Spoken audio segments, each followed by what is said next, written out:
Magandang umaga sa lahat. Ngayong umaga ay babasahin po natin ang ikasampung kabanata ng Kawikaan at ang magbabahagi ng salita ay si Pastor Jason. Sa tuwing binabasa po natin ang librong ito, tayo po ay napapalapit sa Diyos. Ito po ay sinabi po sa unang bahagi na ito ay Kawikaan ni Solomon. Mula verse 1 hanggang 27, ito po ay isang bahagi. At lahat ng ito ay tungkol po sa mga karunungan na nagmumula sa Diyos. Makikita po natin ang dalawang focus.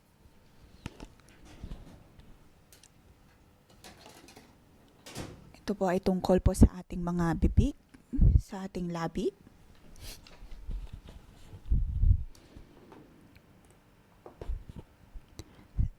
Ang tinuturo po nito ay ang magkaroon ng koneksyon sa ating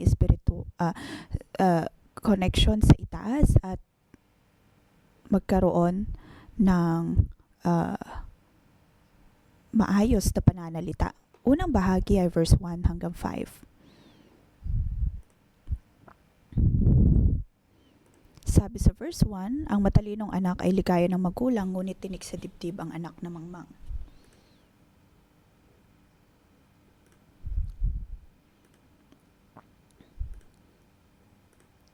Sabi sa verse 5, ang nag-iimbak kong tag-araw ay nagpapakilala ng katalinuhan, ngunit ang natutulog kong anihan ay nag-iipon ng kahihiyan. Ang pagiging matalinong anak ay hindi sa pagkakaroon ng maayos na mga desisyon, bagkus ay ang magkaroon ng paggalang sa magulang. Kahit anumang desisyon na ating gagawin, kahit anumang ating gagawin. Sa ating paggawa po nito, ang ating po bang mga magulang ang ay masaya o nagbibigay lamang tayo ng kalungkutan sa kanila? Iyon po ang isang mahalagang aspeto ng tunay na katalinuhan.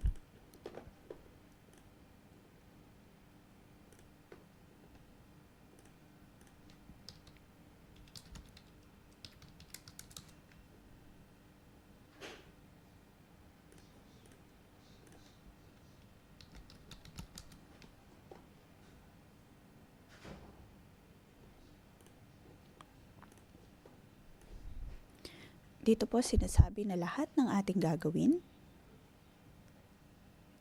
dapat po nating ikonsidera kung ano ang mararamdaman ng ating magulang tungkol dito. Kung kaya po nating bigyang konsiderasyon ng kanilang mga pakiramdam, iyon ang tunay na katalinuhan. Kaya naman hindi lamang po tayo nagdedesisyon ayon sa ating sariling kagustuhan.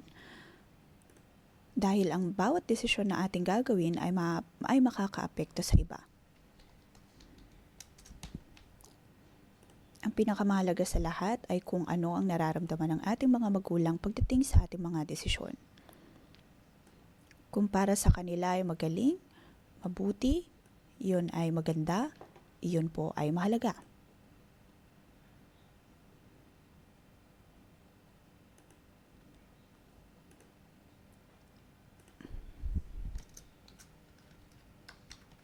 Madalas, kung gumagawa po tayo ng mga desisyon,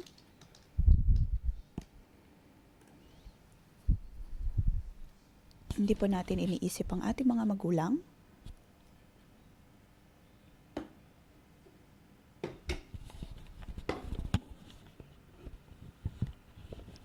Madalas, sa paggawa natin ng desisyon ay hindi natin kinukonsidera ang ating mga magulang.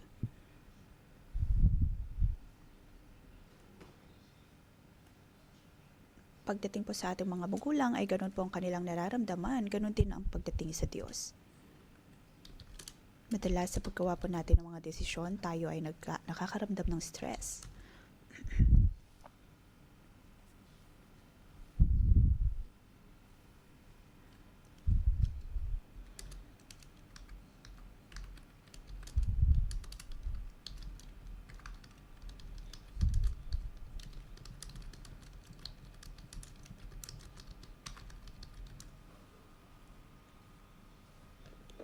May mga pagkakataon na kaya po nating manalangin sa Diyos, magpasalamat sa pagkain na Kanyang binibigay sa bawat nating pangangailangan, ngunit sa pagdating sa buong araw po natin ay hindi na po natin naaalala ang Diyos.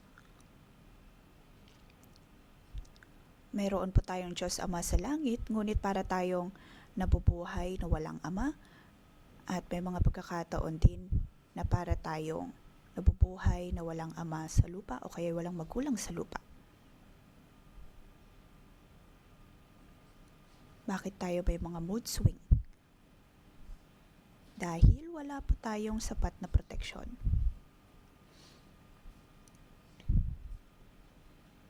Ang tunay na marunong na tao ay marunong makipagkonekta sa itaas.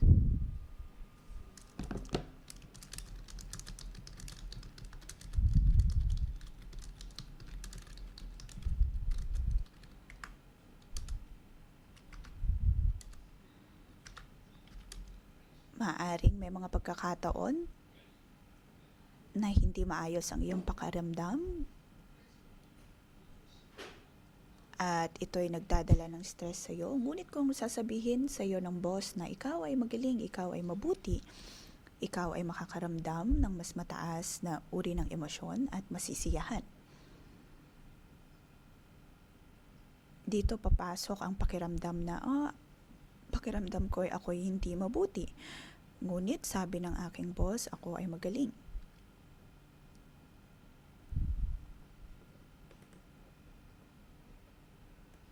Minsan naranasan ko na makatanggap ng pinakamataas na bonus. Akala ko ay hindi ako magaling, kaya naman ako ay nagtungo sa aking boss.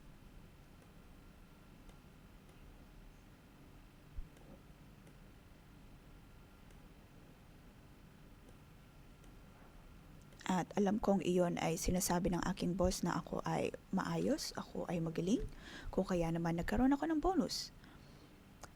Kaya naman mahalaga na pagdating din po sa ating mga magulang o kaya kahit sa Diyos, dapat po nating malaman kung ano ang iniisip ng Diyos.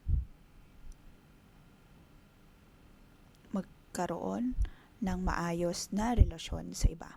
Magkaroon ng maayos na relasyon sa Diyos.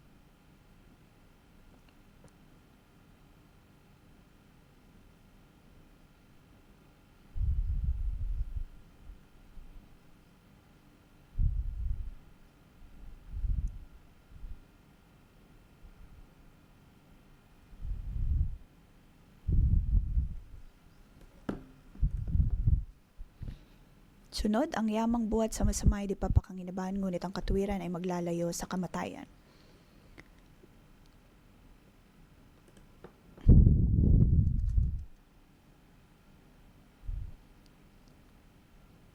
Kung hindi po natin pipiliin ang katuwiran, hindi pipiliin ang Diyos, dapat po nating tanungin kung ano ang ating pinanghahawakan. Madalas iyon ay mundo, madalas ay kayamanan. Ito po ay nagpapakita ng kawalan ng karunungan.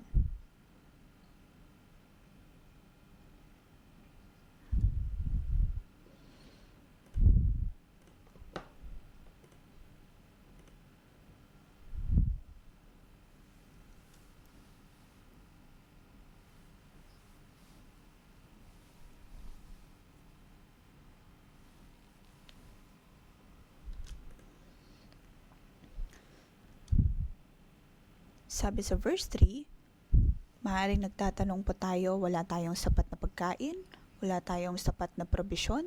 Madalas nating iniisip ang ating pangkabuhayan. Ngunit sinasabi ng Diyos na huwag po tayong matakot dahil sa pagpili natin sa Kanya, hindi po tayo magugutom.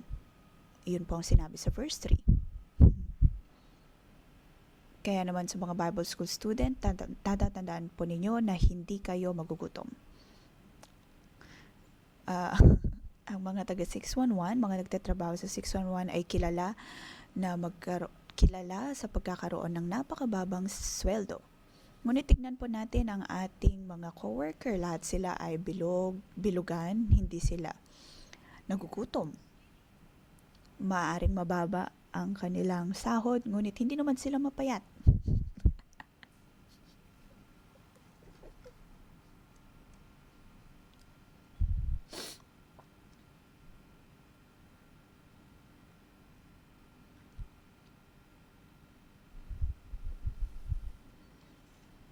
Ayon sa pananampalataya ay pinili nila ang Diyos.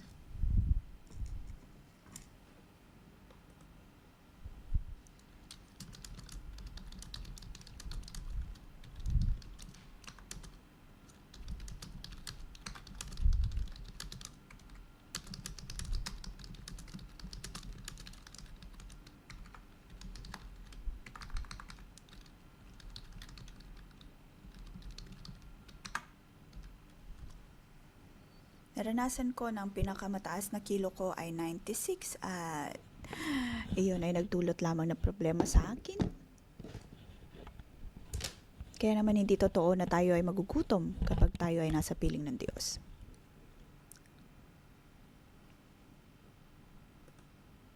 Hindi hahayaan ng Diyos na magutom ang kanyang mga anak. Verse 4, ang kamay na tamad ay tiyak na magdarahop, ngunit magbubunton ng yaman ng kamay na masinop.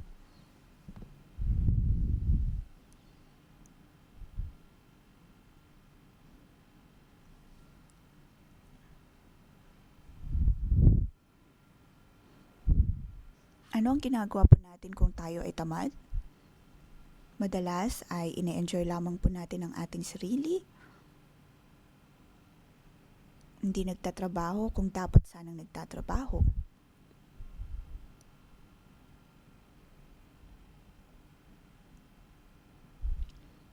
Kung tayo po ay mayroong pakialam sa atin pong relasyon sa Diyos, sa ating mga magulang,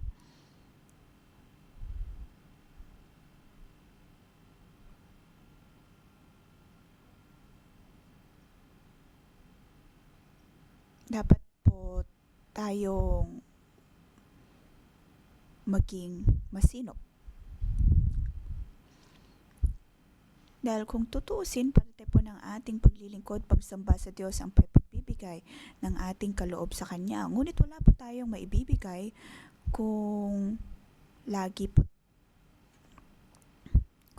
lamang po nating iniisip ang ating sarili at hindi nagtatrabaho. Verse 5, ang matuwid ay mag-aani ng pagpapala at kabutihan, ngunit ang bibig ng masama ay nagtatakip ng karahasan.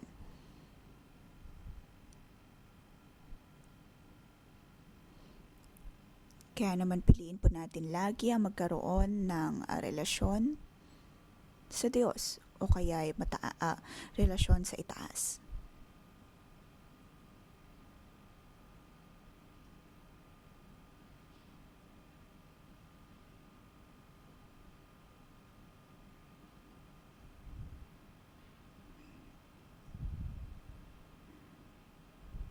Ang kadalinuhan ay tungkol po sa pagpipigil ng ating bunganga, ating mga labi.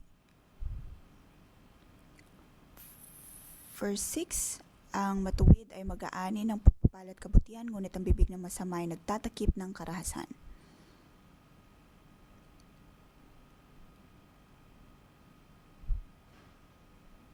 Ang mga masama ay laging marahas. Ngunit para sa mga makatuwiran, sila ay laging nagsasalita ng may pagpapala.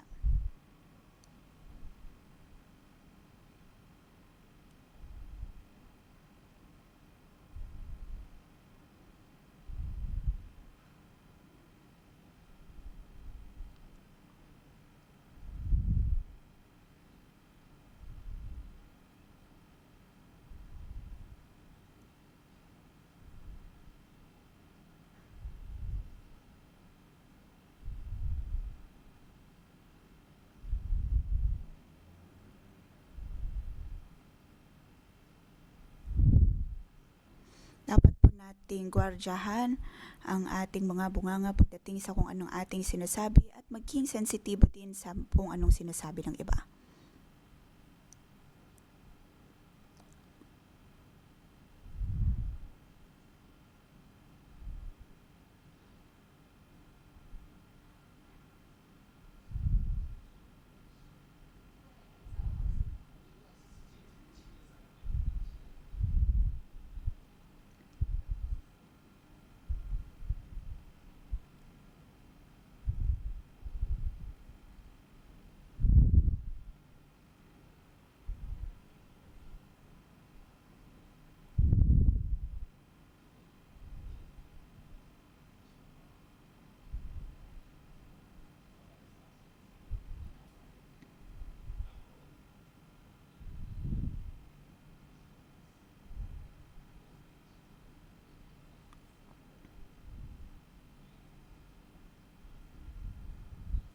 May mga pagkakataon na sa atin pong pakikipag-usap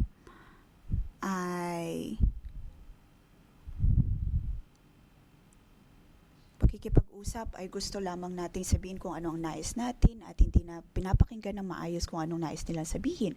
Ngunit pagdating sa pakikipagkomunikasyon, dapat po tayo matutong makinig.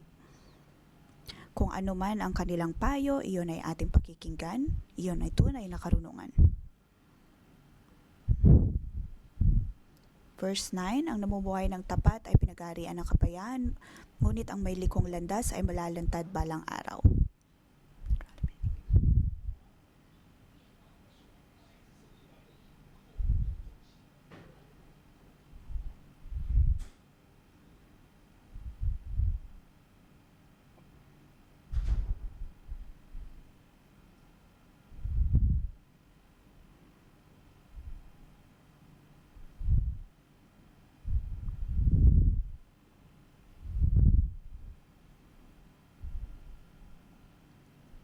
Verse 12, sari-saring kaguluhan ng bunga ng kapuotan, ngunit ang pag-ibig ay pumapawi sa lahat ng kasalanan. Paano po natin ipinapakita ang ating galit?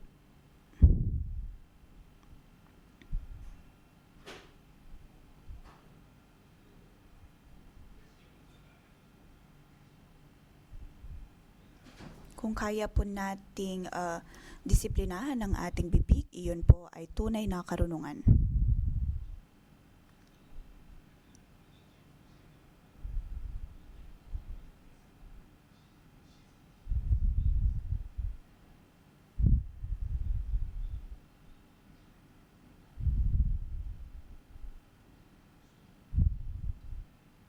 Verse 14, ang taong matalino ay nag-iimpok ng karunungan, ngunit ang salita ng mangmang ay nagdadala ng kapahamakan. Bakit ang mga taong matalino ay nag-iimpok ng karunungan? Iyon ay dahil kung sila ay nakakatanggap ng isang bagay, iyon ay kanilang iniipon muna sa kanilang loob-loob, pagkatapos ay sasabihin sa tamang panahon. Kung kaya naman mayroon silang sapat na karunungan, sa tamang panahon ay tsaka lamang po nila ito sinasabi. Iyon pong tunay na karunungan. Ngunit ang bunganga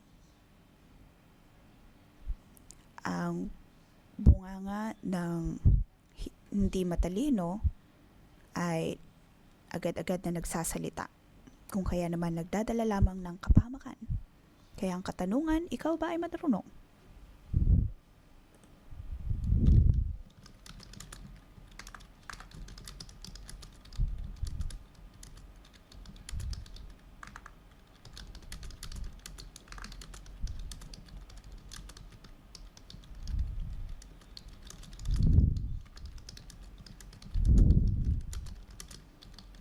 Kung ikaw ay tunay na matalino, nagsasabi ka lamang ng mga bagay ayon sa tamang panahon at ng may integridad.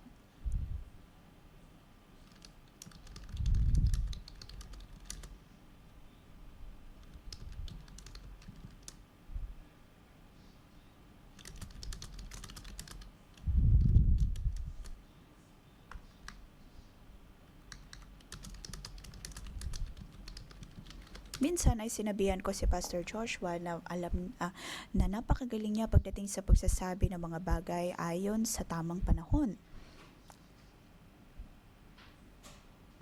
Pagkatapos ay tinanong ko siya kung paano niya yun ginagawa. Matapos ang ilang panahon, tsaka niya lamang ako sinagot at sinabi na kanya lamang inilalagay ang kanyang sarili ayon sa kung ano bang posisyon niya sa insidenteng iyon.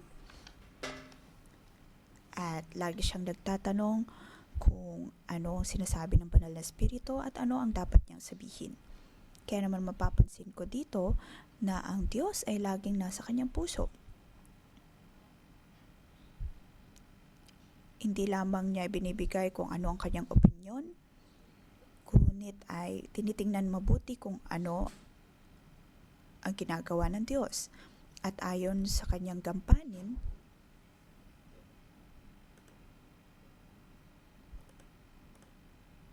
may mga pagkakataon na pagdating sa mga hindi mangmang, sila lamang ay nagsasalita na hindi nalalaman ang kanilang posisyon. At nagdadala lamang ng kapahamakan. Kung atin pong alam na gwardyahan ang ating mga bibig, tayo po ay tunay na marunong. Verse 15 hanggang 17.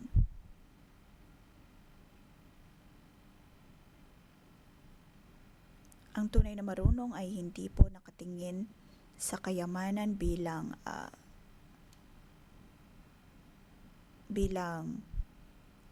seguridad.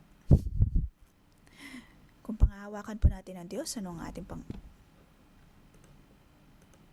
magkakaroon po tayo ng tunay na seguridad.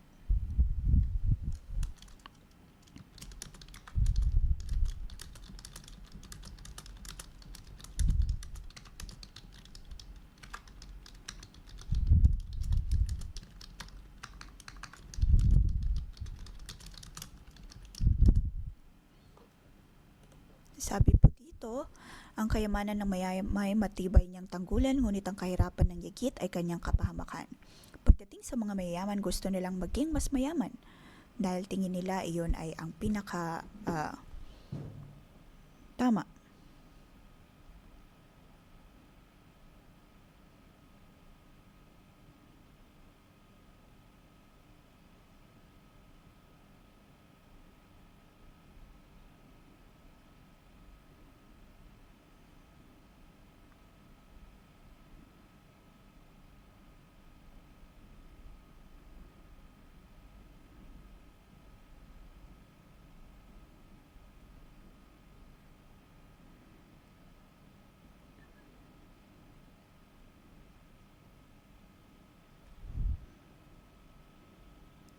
Verse 18 until 24, Tungkol po ito sa ating mga bibig na dapat po tayong matutong makinig.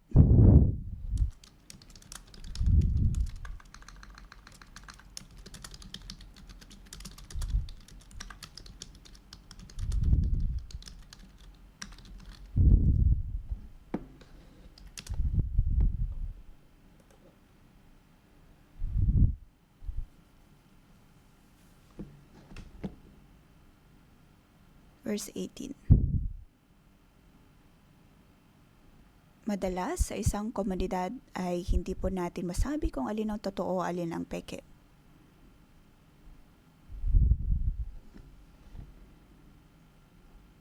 Madalas ay hindi po natin alam kung alin ang totoo o alin ang hindi.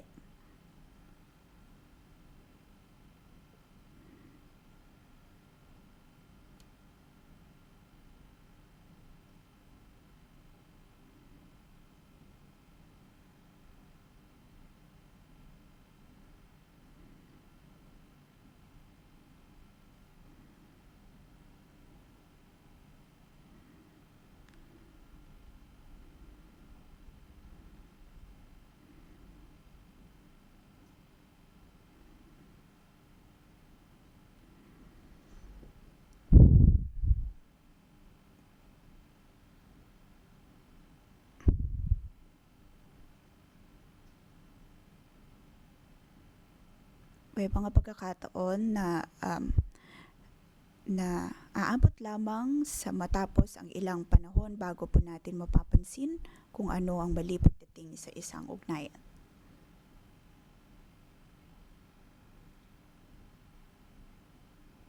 Malalaman lamang po natin kung ano ang totoo o hindi ayon sa ating pakikipag-ugnayan.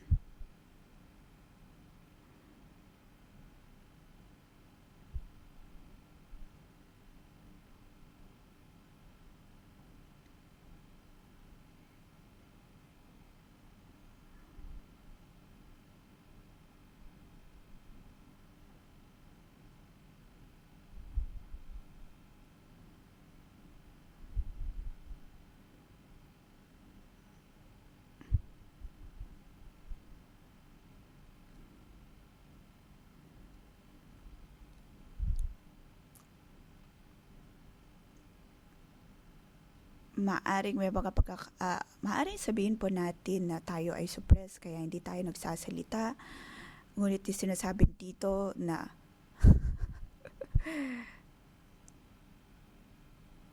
na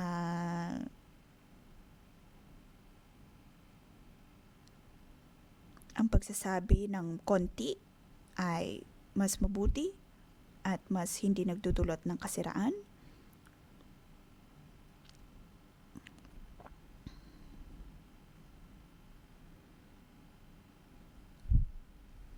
Verse 20, ang dila ng matuwid ay tulad ng pilak na mahalaga, ngunit ang puso ng mangmang ay basura ang kagaya.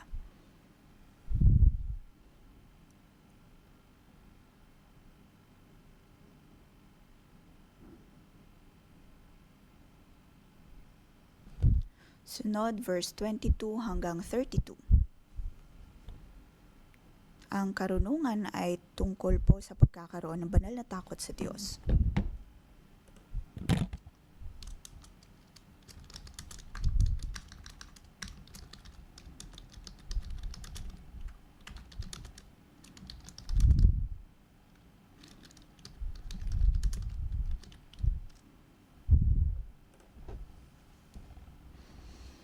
Verse 22, ang pagpapala ni Yahweh ay kayamanan na walang kasamang kabalisahan.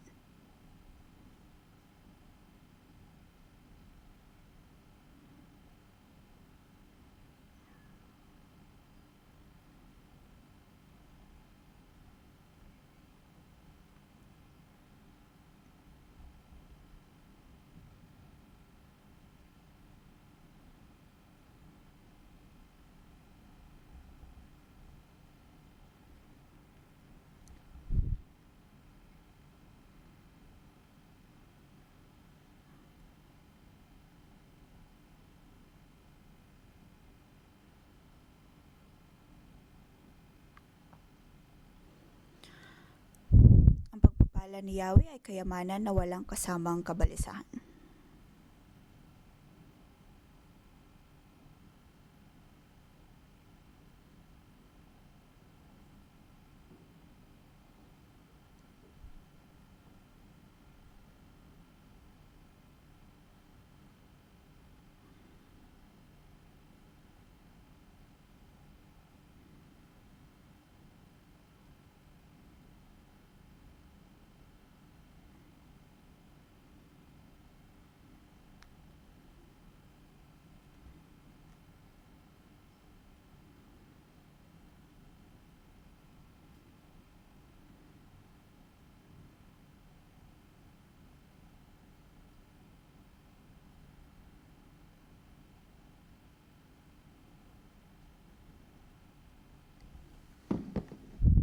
Ang anuman pong sasabihin natin ay maaaring magdulot ng mas magandang pakikipag-ugnayan o kaya ay maaari ding hindi.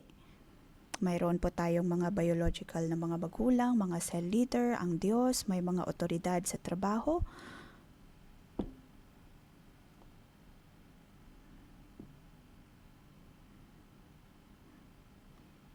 Huwag po tayong mabuhay na para bang wala tayong kilalang iba o kaya ay parang hindi nabubuhay ang iba.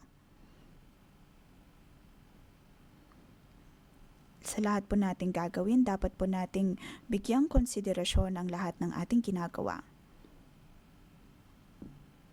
Kung tayo po ay gagawa ng desisyon, isipin po natin kung iyon ba ay nagbibigay kapurihan sa Diyos. Nagbibigay tuwa sa ating magulang, sa mga ating mga cell leader o sa ating mga kaugnayan. Dahil kung hindi, dapat po natin iyong pag-isipan. Naway tulungan po tayo ng Diyos.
Panginoon, Ikaw ay aming pinupuri, ang aking buong puso, ang aking buong pagkatao ay nagpupuri sa iyo. Nais ko, O Diyos, na magkaroon ng tunay na karunungan ayon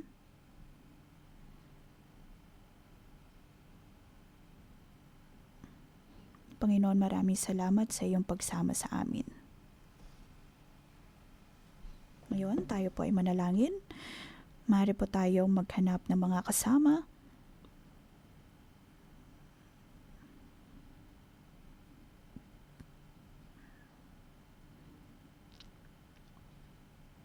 Tayo po ay manalangin.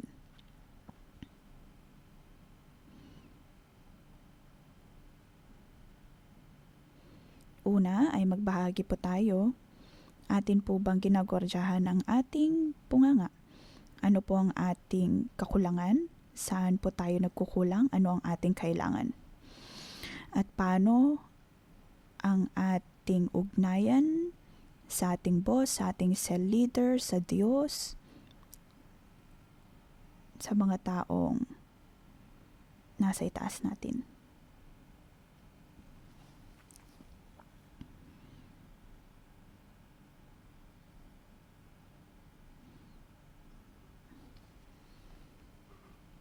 Marunong po ba tayong magpikil o basta lamang nating sinasabi kung ano ang nais natin? O kaya'y nagsasabi ng masama, ng chichismis? O kaya'y sinasabi lamang kung ano ang nasa ating isipan at hindi na marunong tumigil? Atin po bang pinapahalagahan ang ating ugnayan sa ating mga otoridad?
Panginoon, narinig mo ang bawat naming panalangin, ang bawat naming kahinaan.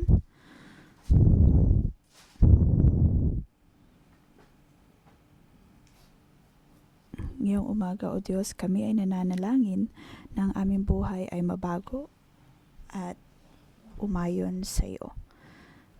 Ang aming ugnayan sa aming mga otoridad, ang nais namin ay mabuhay ayon sa iyong kalooban.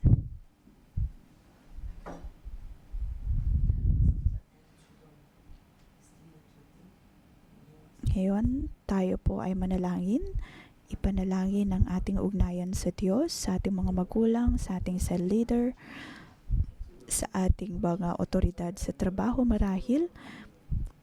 Naway tulungan po tayo ng Diyos na maging tunay na marunong. Magkaroon ng maayos na ugnayan sa Diyos, ugnayan sa tao.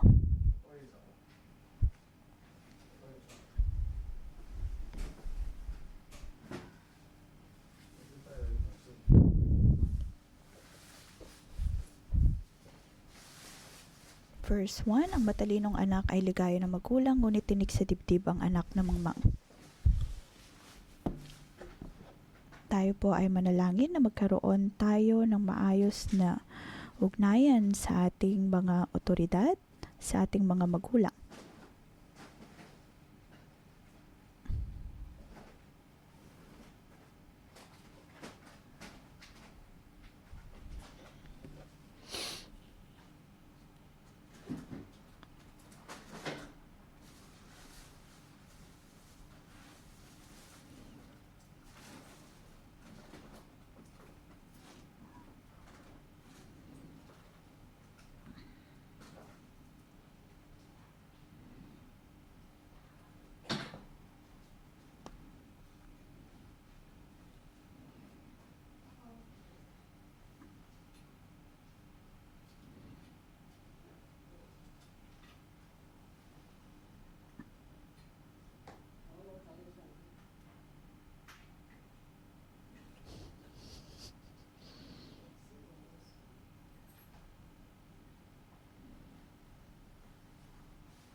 Panginoon, nais namin ipanalangin na maunawaan kung ano man ang naiisip ng aming mga otoridad. Amin din pong ipinapanalangin ang aming mga magulang. Sila po ay tumatanda na.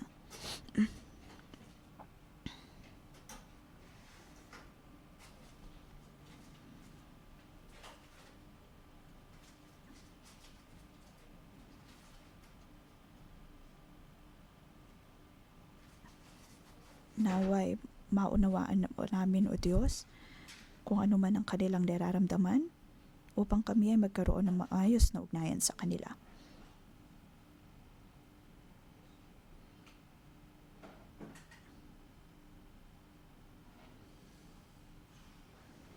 Panginoon, bigyan mo kami ng mapagpakumbabang puso, marunong makinig.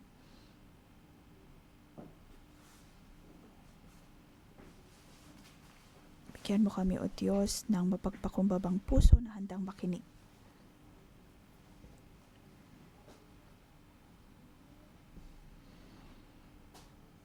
Bigyan mo din kami, O Diyos, ng sapat na seguridad upang malaman na kami nga ay iyong minamahal.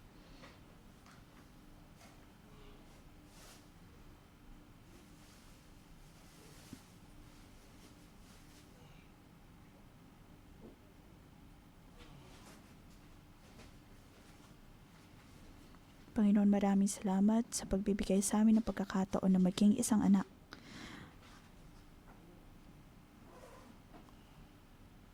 Hayaan mo, O Diyos, na maunawaan namin na kami ay iyong mga anak.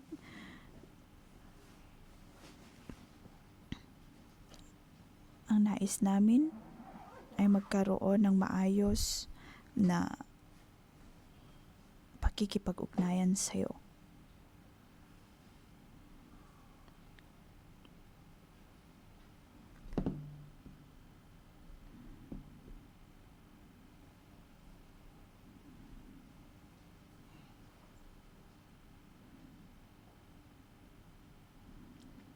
Tayo po ay tumayo at atin pong purihin ang Diyos.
Panginoon, bago pa man magsimula ang Bible School, bigyan mo kami ng mapagpakumbabang puso.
Panginoon, tulungan mo kami pagdating sa aming mga bibig, sa aming mga puso, sa aming kaisipan.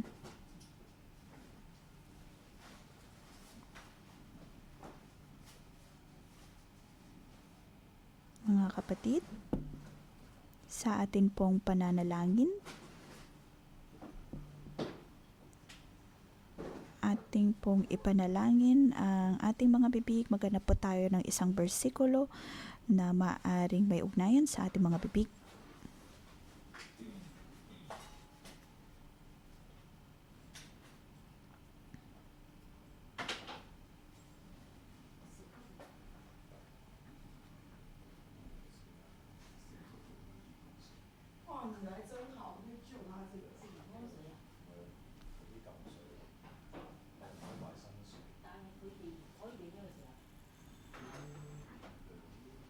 Gamitin po natin ang bersikulong ito upang pagpalain ng iba.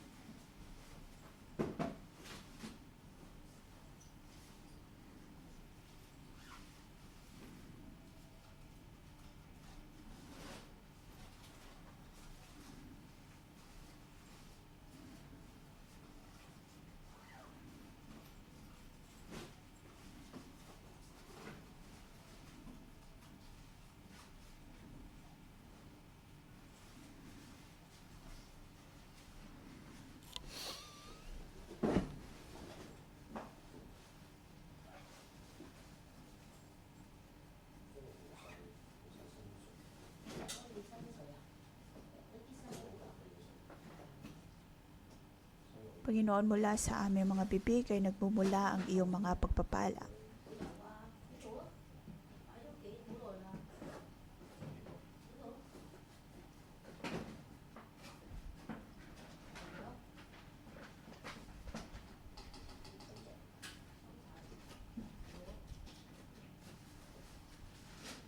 Panginoon, naway pagpalain mo ang aming mga bibig.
Diyos amang nasa langit,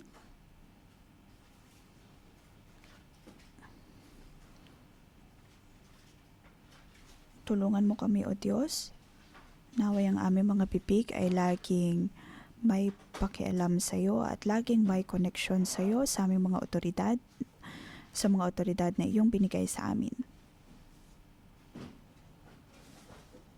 Naway maging pagpapala kami sa iba.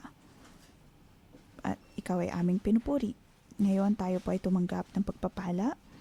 Sa ngalan ng Panginoong Yesus, aking pinagpapala ang bawat isang narito. Naway mapagpala kayo. Tumanggap ng pagpapala mula sa Diyos. Sa inyong pagbukas ng inyong bibig, kayo ay lagi mapupuno ng karunungan. Ang bawat tao makikipag-usap sa inyo ay papagpapala sa ngalan ng Panginoong Yesus. Amen. Dito po nagtatapos ang ating pangumagang debosyon. Magandang umaga.